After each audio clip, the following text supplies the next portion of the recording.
Shalom saudara yang dikasih dalam Tuhan, haleluya. Bersyukur karena hari ini kita boleh sama-sama kembali berjumpa dalam program Bible and Coffee. Saudara yang dikasih dalam Tuhan, karena melalui program ini saya rindu mengajak setiap umat Tuhan untuk bersama-sama mendengarkan firman Tuhan, bersama-sama terus tertanam dalam kebenaran yang memerdekakan. Karena itu dimanapun Bapak Ibu Saudara berada, saat yang indah ini mari sama-sama kita siapkan hati kita. Kita akan mendengarkan firman Tuhan. Kita berdoa, kita datang kepada Tuhan. Bapak, terima kasih Tuhan Yesus buat berkat, pertolongan dan anugerah Tuhan yang selalu baru dalam kehidupan kami. Kami ada di hari yang baru. Kami percaya berkat pertolongan Tuhan, kasih setia Tuhan dan anugerah Tuhan, itulah yang tetap menopang kami menjalani hari-hari hidup kami. Dan saat yang indah ini juga kami akan kembali merenungkan firman-Mu. Roh Kudus urapi kami dengan roh hikmat dan wahyu, sehingga kami mengerti akan kebenaran, dan kebenaran itu yang memerdekakan hidup kami. Di dalam nama Tuhan Yesus Kristus kami berdoa. Haleluya. Amin, amin. Saudara yang dikasih dalam Tuhan, Alkitab mengajarkan kepada setiap kita dalam 1 Petrus pasal 5 ayat 8 dan ayat 9. Perhatikan firman Tuhan ini. Sadarlah dan berjaga-jagalah. Sama-sama bilang sama saya harus sadar. Ada banyak orang gak sadar kalau hidupnya udah berantakan, sehingga akhirnya gak ada cari Tuhan gitu loh. Banyak orang, suami-suami bahkan gak sadar kalau dirinya udah menikah, sehingga jadi godain-godain orang, iya kan, godain-godain bini orang, godain-godain ABG, iya kan. Banyak istri-istri gak sadar bahwa dirinya adalah istri, sehingga dia memberontak kepada suaminya. Saudaraku, sadar. Sama-sama bilang sama saya harus sadar. Jangan sampai terlena, jangan sampai tidak sadarkan diri. Sadarlah dan berjaga-jagalah. Selain sadar, maka kita harus berjaga-jaga, waspada, lihat keadaan, lihat sekeliling. Berjaga-jagalah baik pribadi kita maupun apa yang kita dengar. Berjaga-jaga. Alkitab katakan, lawanmu si iblis berjalan keliling sama seperti singa yang mengaum-ngaum dan mencari orang yang dapat ditelannya. Jadi sampai hari ini iblis masih cari orang. Ya kan? Kita masih cari jiwa enggak? Kita masih cari jiwa enggak, saudara? Karena iblis sampai hari ini masih cari jiwa loh. Sampai hari ini iblis berjalan berkeliling seperti singa mengaum-ngaum mencari orang yang dapat ditelannya. Berarti ada jenis orang yang gampang dan mudah dan bisa ditelan, ada jenis orang yang memang tidak bisa ditelan. Itu sebabnya dia searching, dia cari mana nih yang bisa ditelan, mana yang bisa gue kunyah nih, mana yang gue bisa tarik nih, ikut nih, untuk menjadi melakukan hal-hal yang jahat, untuk melakukan hal-hal yang tidak mempermuliakan nama Tuhan. Tetapi kita diingatkan sebelumnya, sadar dan berjaga-jaga. Ingat bahwa permainan liciknya si jahat itu, si iblis itu akan berulang kembali. Makanya di ayat 9 Petrus bilang, lawan dia. Jangan dijadiin teman. Jangan dijadiin sobat. Jangan dijadiin kongsi, saudara dikasih dalam Tuhan. Jadilah lawan buat si iblis. Lawan dia dengan iman yang teguh. Sebab kamu tahu bahwa semua saudaramu di seluruh dunia menanggung penderitaan yang sama. Jadi hari ini kita diingatkan, saudara yang dikasih dalam Tuhan, bahwa iblis masih cari orang sampai hari ini. Jangan sampai kita kemakan, jangan sampai kita kena jebakan-jebakannya si iblis. Karena saya percaya kisah di Taman Eden itu akan berulang. Saudaraku, di mana Hawa kena jebakannya, di mana Hawa kena perangkapnya, tipu dayanya. Nah, itu yang dilakukan hari-hari ini juga, tipu daya. Ya gak apa-apalah, sekali-sekali lu berzina asal jangan ketahuan. Itu tipu daya. Ya gak apa-apalah, lu main judi, ya gak apa-apalah, lu minum-minum mabok lah, yang penting jangan sampai mabok. Itu jebakan yang ditawarkan. Sehingga ujung-ujungnya kita jauh dari Tuhan, kita gak merasa layak. Padahal darahnya yang tertumpah di atas kayu salib sudah melayakkan saudara dan saya. Tapi karena kita termakan bujuk rayunya, sehingga akhirnya kita kena telan oleh si iblis.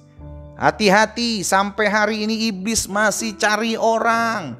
Jangan sampai menjadi orang-orang yang bisa ditelan oleh iblis. Kuncinya ada 3 yang saya mau bagikan hari ini, yang Alkitab sudah ajar buat setiap kita melalui firman-Nya hari ini. Supaya kita tidak menjadi orang-orang yang gampang ditelan.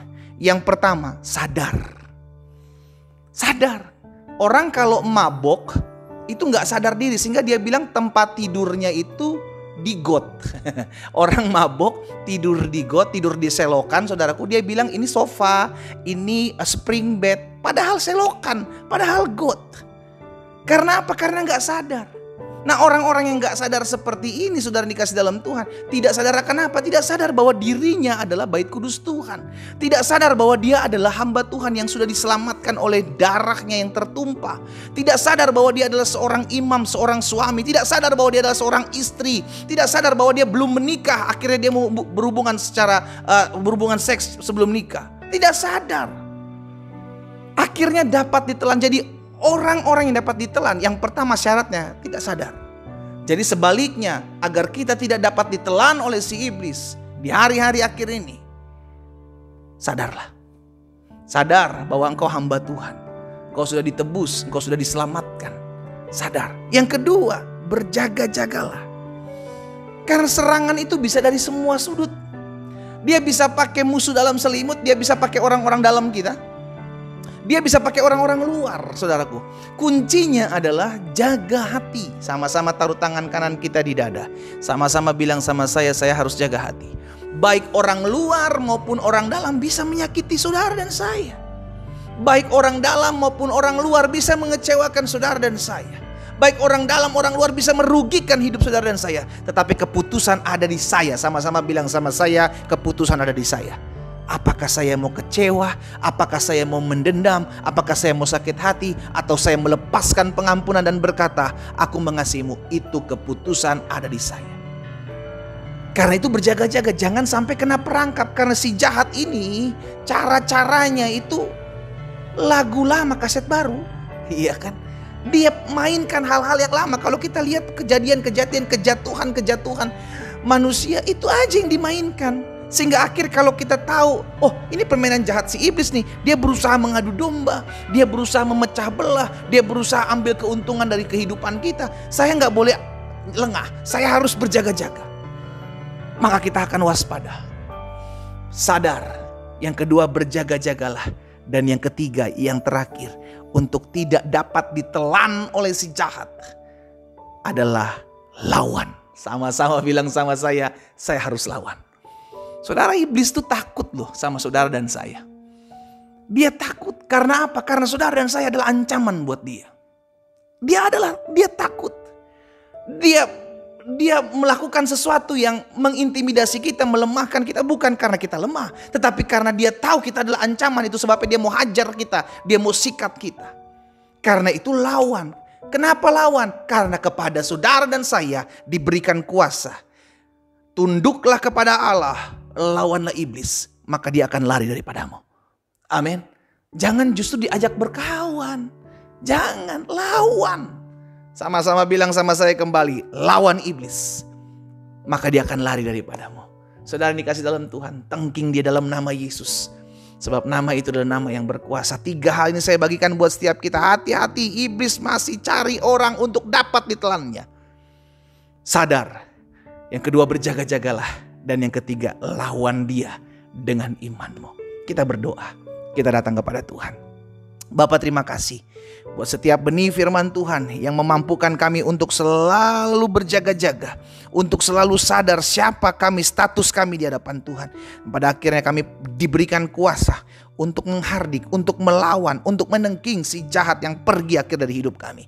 Tuhan Yesus, hamba berdoa buat setiap anak-anak Tuhan yang ada dan mendengarkan firman Tuhan saat ini. Tuhan, jamah setiap kami, sehingga hari ini kami menyadari bahwa hidup kami harus selalu dekat dengan Tuhan. Hidup kami harus selalu intim dengan Tuhan. Karena kami tahu dunia di mana kami hidup adalah dunia yang tidak mudah untuk kami jalani. Ada iblis yang berusaha mencari jiwa sampai hari ini. Tapi kami percaya kami sudah dimenangkan. Kami anak-anak Tuhan, kepada kami diberikan kuasa. Bagian kami sadar, bagian kami berjaga-jaga, bagian kami melawannya. Karena kami tahu Tuhan ada di pihak kami. Hamba berdoa buat umat-Mu dimanapun mereka berada ya Tuhan. Kuasa Tuhan melingkupi mereka, rumah tangga mereka, keluarga mereka, pekerjaan, usaha, bisnis, kesehatan mereka. Diberkatilah di dalam nama Tuhan Yesus hamba berdoa. Haleluya. Amin.